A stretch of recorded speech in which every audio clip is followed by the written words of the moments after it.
पिंपळणे नगर परिषद हद्दीतील प्रभाग क्रमांक 6 परिसरातील काही भागात नगर परिषदेच्या सार्वजनिक रस्त्यावर अनधिकृतपणे अतिक्रमण करण्यात आल्याचा दावा स्थानिक रहिवासी मयूर कासा यांनी केला आहे। याबाबत त्यांनी पिंपळणे नगर परिषदेकडे 31 जानेवारी 2026 रोजी तक्रारी अर्ज दाखल केला होता। तसेच 5 फेब्रुवारी रोजी स्मरणपत्रही दिले आहे।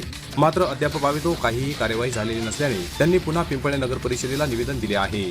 या निवेदनात म्हटले आहे की मुख्य चौक ते विठ्ठल मंदिरकडे जाणारा मागील व पुढील रस्ता तसेच मुख्य गांधी चौक येथील सार्वजनिक रस्ता, सार्वजनिक ध्वजस्तंभाची कमी होत चाललेली जागा, लोकमान्य टिळक ग्रंथालयासमोर सार्वजनिक रहदारीतील वापराची बोळ या ठिकाणांचा उल्लेख सदर निवेदन अर्जामध्ये केला आहे। या भागात अतिक्रमण वाढल्यामुळे समर्थक सद्गुरू श्री खंडोजी महाराज यांच्या नामसप्ताह महोत्सवादरम्यान पायदळी सोंग व पालखीस विठ्ठल मंदिराकडे नेताना अडचण निर्माण होते। सार्वजनिक कार्यक्रम करत असताना पुरेशी जागा उपलब्ध होत नसल्याने अडचणी निर्माण होत आहेत। गणपती व नवरात्री उत्सवात नागरिकांची मोठी गर्दी या भागात होत असल्याने मोठ्या अडचणी निर्माण होतात। ग्रंथालयासमोरील बोळीवर पूर्णपणे अनधिकृत बांधकाम करून बोळबंद झालेली आहे। बोळबंद झाल्याने तेथे सांडपाणी साचल्यामुळे मोठी दुर्गंधी पसरत आहे।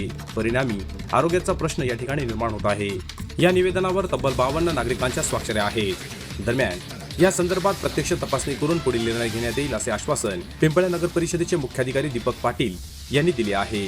आता पिंपळणे नगर परिषद प्रशासन या निवेदनाची दखल घेऊन कारवाई कधी करणार याकडे सर्वांचेच लक्ष लागले आहे। Bureau report, express news Marathi, Pimpalner.